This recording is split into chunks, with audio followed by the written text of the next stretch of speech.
ಮಹಿಳಾ ವಿರೋಧಿ, ಬಡವರ ವಿರೋಧಿ ನೀತಿಗಳನ್ನ ಇವತ್ತು ಕೇಂದ್ರ ಮತ್ತು ರಾಜ್ಯ ಸರ್ಕಾರಗಳು ಇವತ್ತು ಜಾರಿಗೆ ತರ್ತಾ ಇರೋದ್ರಿಂದ ಇದರ ವಿರುದ್ಧವಾಗಿ ಇವತ್ತು ದೇಶಾದ್ಯಂತ ಕೂಡ ಸಿಐಟಿಯು ನೇತೃತ್ವದಲ್ಲಿ ಮತ್ತು communist party, Marxist communist party ನೇತೃತ್ವದಲ್ಲಿ ಇವತ್ತು ಬಹಳ ದೊಡ್ಡ ಮಟ್ಟದ ಹೋರಾಟಗಳನ್ನ ಹಮ್ಮಿಕೊಂಡಿದ್ದಾರೆ. ಮಾತಾಡ್ಬೇಡ್ರಮ್ಮ.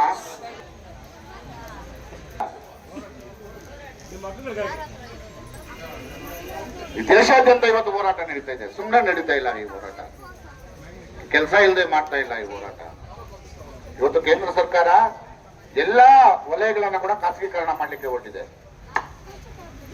ಈ ದೇಶಾದ್ಯಂತ ಕೂಡ ಇವತ್ತು ನೀವು ನೋಡಬಹುದು, ಒಂದು ರಿಲಯನ್ಸ್ ಕಂಪನಿಯನ್ನ ಉದ್ಧಾರ ಮಾಡ್ಲಿಕ್ಕೆ ಅಂತ ಒಂದು BSNL ಕಂಪನಿಯನ್ನು ಮುಚ್ಚಿದ್ರು. ಇವತ್ತು ಲಕ್ಷಾಂತರ ನೌಕರರು ಇವತ್ತು BSNL ಕಂಪನಿ ಕೆಲಸ ಮಾಡ್ತಾ ಇದ್ದಂತವ್ರು ಇವತ್ತು ಎಲ್ಲ ಕೂಡ ಬೀದಿಗೆ ಬಂದ್ರು. ಇವತ್ತು ಯಾರ ಆ ಕಾರ್ಮಿಕರಿಗೆ ನ್ಯಾಯ ಒದಗಿಸ್ತಕ್ಕಂಥವ್ರು, ಆ ಕಾರ್ಮಿಕರ ಕುಟುಂಬಗಳಿಗೆ ಯಾರು ರಕ್ಷಣೆಯನ್ನು ಕೊಡ್ತಕ್ಕಂಥವ್ರು?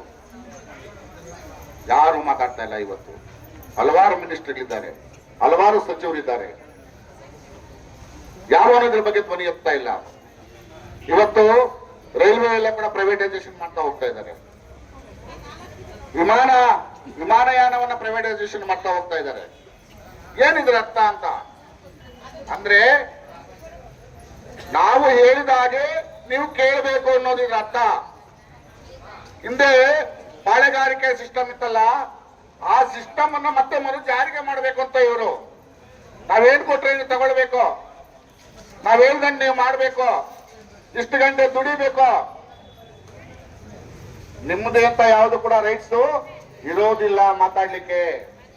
ನೀವೇನು ಕೂಡ ಮಾತಾಡ್ಲಿಕ್ಕೆ ಹಕ್ಕಿರೋದಿಲ್ಲ. ಅದಕ್ಕೇನೆ ಎಲ್ಲವನ್ನ ಕೂಡ ಇವತ್ತು ಖಾಸಗೀಕರಣ ಮಾಡ್ಲಿಕ್ಕೆ ಹೊರಡ್ತಾ ಇದ್ದಾರೆ. ವರ್ಲ್ಡ್ ಇಸ್ ಗ್ಲೋಬಲ್ ವಿಲೇಜ್ ಅಂತ ಹೇಳ್ತಾರೆ. ಇವತ್ತು ನಮ್ಮ ಚಳುವಳಿಕಾರರ ಅಲ್ಲಿ ಅವಾಗ ಆಡುಗಳಾಗ್ತಾ ಇದ್ರು ನಮ್ಮ ಹಿಂದಿನವರು. కూరగాయలెత్తుకొని మార్కెట్టు కెళుతుంటే బేరగాళ్ళట చూడరు, బేరగాళ్ళట చూడరు.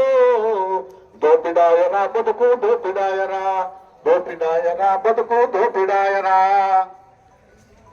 జమీను ఖాతాకి తాలూకా తీసుకుపోతే పెంచు కింద లంచం అడిగరు, వాడు పెంచు కింద లంచం అడిగరు. దోపిడాయరా బతుకు దోపిడాయరా, దోపిడాయరా బ్రతుకు దోపిడాయరా. ಸುಮ್ಮನೆ ಆಡ್ಲಿಲ್ಲ ಇವೆಲ್ಲ. ಜನ ಚಳವಳಿಯಿಂದ ಬಂದಿರ್ತಕ್ಕಂಥ ಹಾಡುಗಳು ಇವೆಲ್ಲ. ಒಂದು ಚಳವಳಿ ಹುಟ್ಟು ಹಾಕ್ಲಿಕ್ಕೆ ಬರ್ದಿರ್ತಕ್ಕಂಥ ಹಾಡುಗಳು ಇವೆಲ್ಲ. ಜನರ ಕಷ್ಟಗಳನ್ನೆಲ್ಲ ಅರ್ಥ ಮಾಡ್ಕೊಂಡು ಬರ್ದಿರ್ತಕ್ಕಂಥ ಹಾಡುಗಳು ಇವೆಲ್ಲ. ಪ್ರಪಂಚ ಏನದು ಗ್ಲೋಬಲೈಸೇಷನ್ ಅಂದ್ರೆ ಏನಂತಾರೆ, ಪ್ರಾಪಂಚೀಕರಣ, ಖಾಸಗೀಕರಣ, ಜಾಗತೀಕರಣ. ನಮ್ಗೆಲ್ಲ ಕೂಡ ಮೈಕ್ ಕಲಿಸಿದ್ದು ನಮ್ಗೆ ನಾವು ಶಕ್ತಿ ತುಂಬಿದ್ದು. ನಾವು ಹಾಡುಗಳೇ, ನಮ್ಗೆ ಯಾವ ನಾಲೆಡ್ಜು ಇಲ್ಲ. ನಮ್ ಗೋಪಾಲಣ್ಣವ್ರು ಒಂದು 4 ದಿವಸ ನಮಗೆ ಒಂದು 5 ಹಾಡುಗಳನ್ನು ಕಲಿಸ್ಕೊಟ್ಟಿದ್ರು. ಆ ಹಾಡುಗಳೇ ನಮ್ಗೆಲ್ಲ ಶಕ್ತಿ ಆಯ್ತು. ಆಮೇಲೆ ನಾವು ಚಳುವಳಿ ಕೂಡ ಬರ್ಬೇಕಾಯ್ತು ನಾವು. ಹಾಗೆ ಇವತ್ತು ಎಲ್ಲ ಕೂಡ ಖಾಸಗೀಕರಣ ಆಗ್ತಾ ಇದೆ. ಇದ್ರ ವಿರುದ್ಧ ಜನ ಚಳುವಳಿ ಆಗ್ಬೇಕಾಗಿದೆ. ಒಂದು ಹೋರಾಟ ಅಲ್ಲ, ಜನರಿಗೆ ವಿವೇಚನೆಗೆ ತರಬೇಕಾಗಿದೆ. ದೇಶದಲ್ಲಿ ಏನಾಗ್ತಾ ಇದೆ ಇವತ್ತು ಅಂತ. 75 ವರ್ಷಗಳ ಆಡಳಿತದಲ್ಲಿ ಸುಮಾರು ಎಷ್ಟು ಜನ ಪ್ರಧಾನಮಂತ್ರಿಗಳಾಗಿದ್ದಾರೆ? 54 ಲಕ್ಷ ಕೋಟಿ ರೂಪಾಯಿಗಳನ್ನು ಸಾಲ ಮಾಡಿದ್ರೆ ಈ 12 ವರ್ಷದಲ್ಲಿ 200 ಲಕ್ಷ ಕೋಟಿ ರೂಪಾಯಿಗಳ ಸಾಲ ಆಗಿದೆ.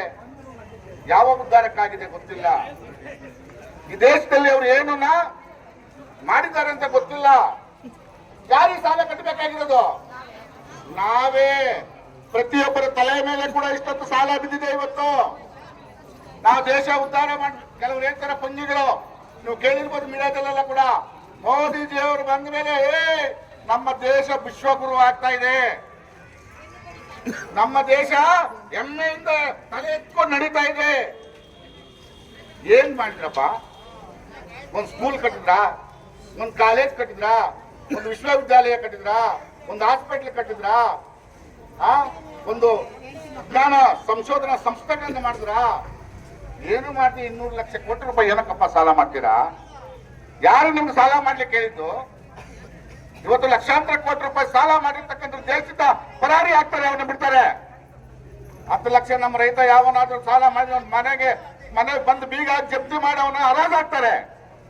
ಇದು ಖಾಸಗೀಕರಣ ಅಂದ್ರೆ ನಾವು ಅರ್ಥ ಮಾಡ್ಕೊಳ್ಬೇಕು.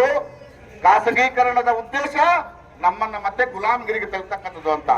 ಆ ಕಾರಣಕ್ಕಾಗಿ ಇನ್ನ ಹಿರಿಯರು ನಮ್ಮ ಗುರುಗಳೆಲ್ಲ ಇದ್ದಾರೆ, ಮಾತಾಡ್ತಕ್ಕಂಥವ್ರನ್ನ ಹೆಚ್ಚಿಗೆ ಮಾತಾಡ್ಲಿಕ್ಕೆ ಹೋಗೋದಿಲ್ಲ. ನನಗೆ ಮಾತಾಡ್ಲಿಕ್ಕೆ ಹೋಗಿ ಅವಕಾಶ ಕೊಟ್ಟಂತ ಎಲ್ರಿಗೂ